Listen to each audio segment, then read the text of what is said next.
Poland, Bulgaria say Russia suspending natural gas supplies. Officials in Poland and Bulgaria say Russia is suspending deliveries of natural gas to their countries starting Wednesday.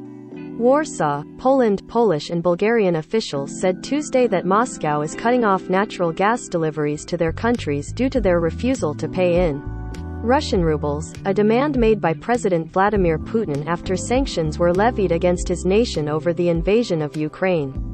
Russian state-owned energy giant Gazprom informed the two EU and NATO member nations that gas supplies will be suspended starting Wednesday, their governments. The suspensions would be the first since Putin's announcement last month that unfriendly foreign buyers would have to transact with Gazprom in rubles instead of dollars and euros. Only Hungary has agreed to do so, with other countries rejecting the demand as an unacceptable, one-sided breach of contracts and a violation of sanctions. If deliveries are halted to other countries as well, it could cause economic pain in Europe, driving natural gas prices up and possibly leading to rationing, but it would also deal a blow to Russia's own economy. Wednesday's cutoffs will affect deliveries of Russian gas to Poland through the Yamal-Europe pipeline, according to Polish state gas company PGNiG, and to Bulgaria via the Turk Stream pipeline, that country's energy ministry AAID. The Yamal-Europe line carries gas from Russia to Poland and Germany, via Belarus. Poland has been receiving some 9 billion cubic meters annually, fulfilling some 45% of the country's need. PGNiG said it was considering legal action over Moscow's payment demand. But Climate Minister Anna Moskva said Poland is prepared to make do after having worked to reduce its reliance on Russian energy sources. Several years ago, the country opened its first terminal for liquefied natural gas, or LNG, in Świnoujście, on the Baltic Sea coast, and later this year a pipeline from Norway is to become operational. There will be no shortage of gas in Polish homes, Moskva tweeted. Analyst Emily McLean of Rystad Energy concurred, saying that Poland has ample natural gas in storage and has the capacity to ramp up imports. Bulgaria said it was working with state gas companies to find alternative sources and that no restrictions on domestic consumption would be imposed for now, even though the Balkan country of 6.5 million people meets over 90% of its gas needs with Russian imports. One feasible and relatively immediate option available to the Bulgarian government would be to increase their imports of Azeri gas.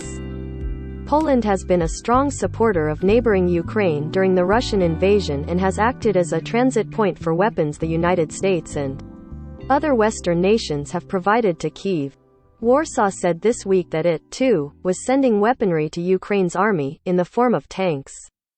On Tuesday it announced sanctions targeting 50 Russian oligarchs and companies, including Gazprom. Bulgaria, once one of Moscow's closest allies, has cut many of its ties with Russia after a new, liberal government took the reins last fall and also in the wake of the invasion. It has supported sanctions against Russia and sent humanitarian aid to Ukraine. Bulgaria has been hesitant to provide military aid, but Prime Minister Kirill Petkov and members of his coalition government were expected in Kyiv on Wednesday for talks about further assistance. Europe buys large amounts of Russian natural gas for residential heating, electrical generation and the fuel industry, with Germany particularly dependent on it. The imports have continued despite the war. Around 60% of imports are paid in euros, and the rest in dollars. Putin's demand was apparently intended to help bolster the Russian currency against Western. In Washington, White House Press Secretary Jen Psaki said the U.S. had been preparing for such a cutoff by Russia. Some of that has been asking some countries in Asia who have excess supply to provide that to Europe, Psaki said.